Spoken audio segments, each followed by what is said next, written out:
Hello mga kapag-ibig! Ayan, good morning, good afternoon, or good evening po, no? Kung nasan man po kayo ngayon, habang kayo ay makakapanood ng vlog na ito. And, maiba naman po tayo, no? Kasi this is not related po sa mga pag-ibig foreclosed properties, yung isi-share ko ngayon.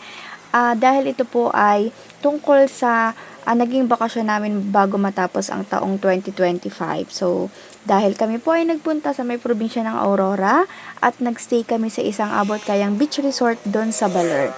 So, ang name po ng resort na aming tinuluyan ay Amco Digeset Beach Resort, Rooms and Dormitory. So, ang entrance po nila dito ay sobrang mura lang, no?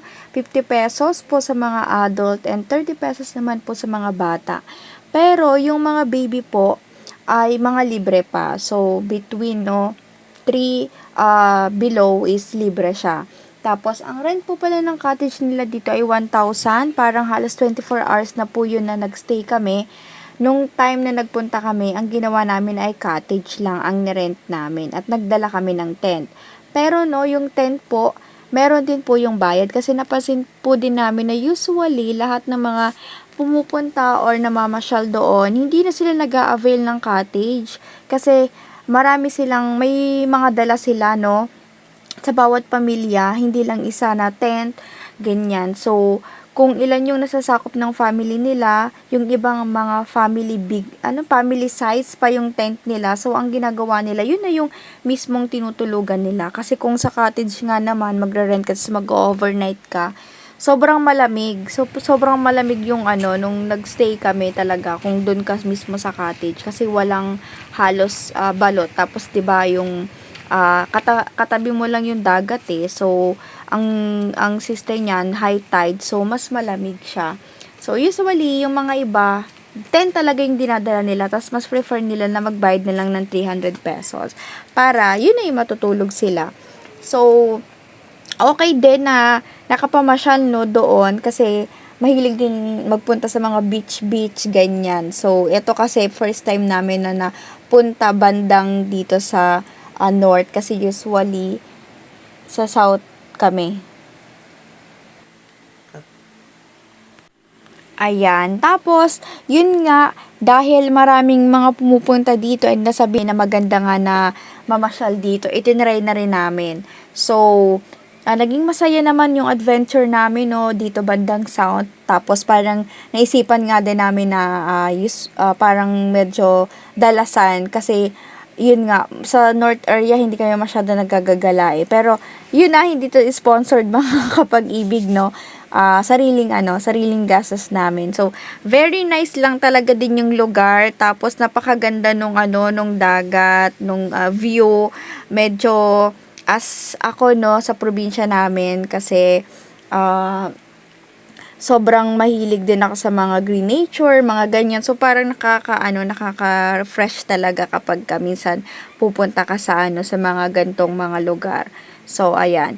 And parang very close din kasi talaga yung pakiramdam ko with nature and yung moment na magbabakasyon ka, wala ka masyadong iisipin na na trabaho, kung super busy mo sa mga corporate job or kung ano man yung ginagawa mo sa buhay.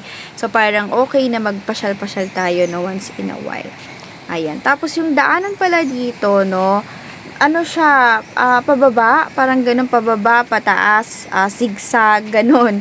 So, medyo dapat maingat lang din sa pagdadrive. And from Quezon City kasi, no, actually, ginanggaling din kasi kami ng Nueva Ecija. Tapos, from Quezon City to Nueva Ecija, nagbiyahe kami ng mga 4 to 5 hours, maximum na yon. Tapos, nung after namin mag-stay ng Nueva Ecija, yun nga yung tumuloy kami papuntang Baler. And from Nueva Ecija, Cabanatuan, so galing kami ng Cabanatuan to Baler, Aurora, rin siya, consume din siya ng mga 3 to 4 hours din. So, maximum of 8 to 9 hours. Pero sulit naman siya kasi nakapag-stay kami almost a week, ganyan. So, super naging bakasyon yung naging namin ng point of view, parang wala mo nang iisipin kundi magbakasyon lang muna bago man lang matapos yung 2025. Ayan. And as you can see, yan, so napaka-calm, no, nung dagat. Sobrang ganda niya guys. Pero yun nga lang kasi overnight, grabe, sobrang lamig. Sobrang lamig niya. May dala kaming tent pero hindi nagkasya kami sa tent.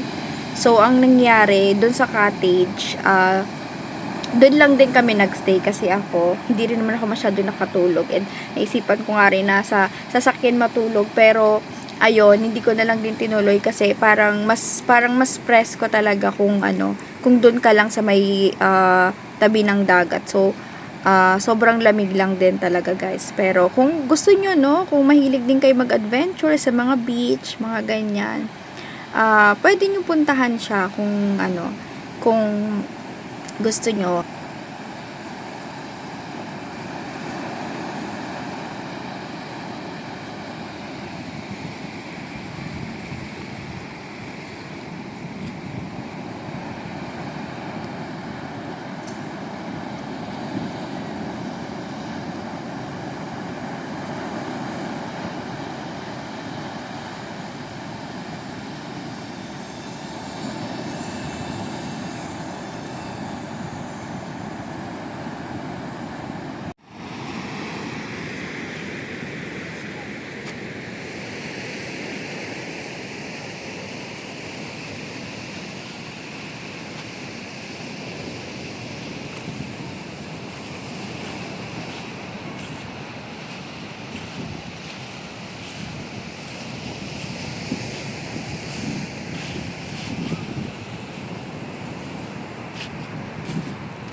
And ayun no, kahit papaano no, sana din nakatulong tong mga video na to sa mga home buyers dyan na kung gusto nyo magkaroon ng parang quick vacation, ayan, so puntahan natin.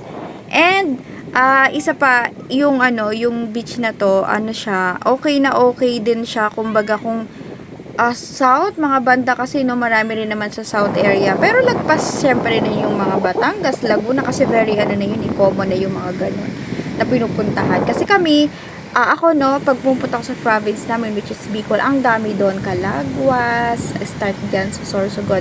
Ang dami doon mga talaga, mga pasyalan, mga beach, sa Mayon, ayan mga napuntahan, mga ganyang lugar. And dito talaga kung sa bandang north ka din, mas marami rin pala talagang pasyalan. And ayun po, once again no, I hope you are all doing well today. And again, if you are enjoying the content, paki-like po yung ating mga videos, tas paki-subscribe na rin po. And para na rin no, kung gusto nyo na lagi kayong ma-update dito sa channel natin, yung subscribe button po, paki-click na rin din. And ayan po no, I'd love to hear your thoughts po uli, mga kapag-ibig foreclosed properties. And much love everyone. This is your Eds Foreclosed Properties. See you in my next vlog. Ayan, thank you so much. God bless.